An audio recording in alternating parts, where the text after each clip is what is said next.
Hi friends, నేను మీ నడుపు lecturer. Inter తర్వాత ఏం చేయాలి? ఇంటర్మీడియట్ చాలా ఇంపార్టెంట్, కీ రోల్ ప్లే చేస్తుందన్నమాట. 10th క్లాస్ అంతా టెన్షన్తోనే గడిచిపోతుంది. ఇంటర్ అంతా ఏం చేయాలి, ఏ సార్ ఎలా చెప్తాడు అని ఆలోచించేటప్పుడు 2 years అయిపోతాయి. సో కొత్త ఫ్రెండ్స్ ఏర్పడేలోపు అయిపోతాయి. డిగ్రీ డిసైడ్ చేస్తూ వెళ్ళిపోతుంది. పీజీ పర్ఫెక్ట్ని ఇస్తుంది నీ జీవితానికి.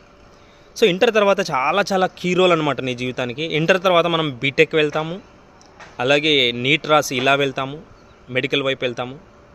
తర్వాత వచ్చేసి మనం టీటీసీ చేయొచ్చు ఇంటర్ తర్వాత ఏవైనా కోర్సులు చేసుకోవచ్చు. అంటే బ్రిడ్జ్ కోర్సులు మాదిరి చిన్న కోర్సులు ఉంటాయి, కంప్యూటర్ కోర్సులు ఉంటాయి, ఇలాంటివన్నీ కూడా చేసుకోవచ్చు అనమాట, చిన్నవి.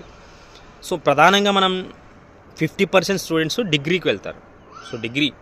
సో బేస్ అనమాట. ఇప్పుడు బీకామ్ అయినా, బీఎస్సీ అయినా, బీబీఏ అయినా, సో డిగ్రీకి వెళ్తారు. ఇక్కడికి వెళ్ళిన తర్వాత మనకి ఏమవుతామంటే మేము పెద్దవాళ్ళం అయిపోయాం అనేటువంటి ఫీలింగ్లో ఉంటారు అందరు కూడా.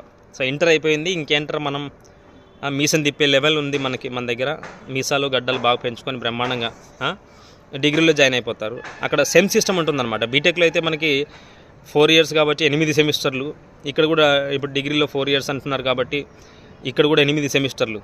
సో ఫెయిల్ ఇన్ కేసు మీరిగిన చదవక ఫెయిల్ అయ్యారనుకోండి, జీవితం ఎలా ఉంటుంది అంటే అంత దరిద్రంగా ఉంటుంది.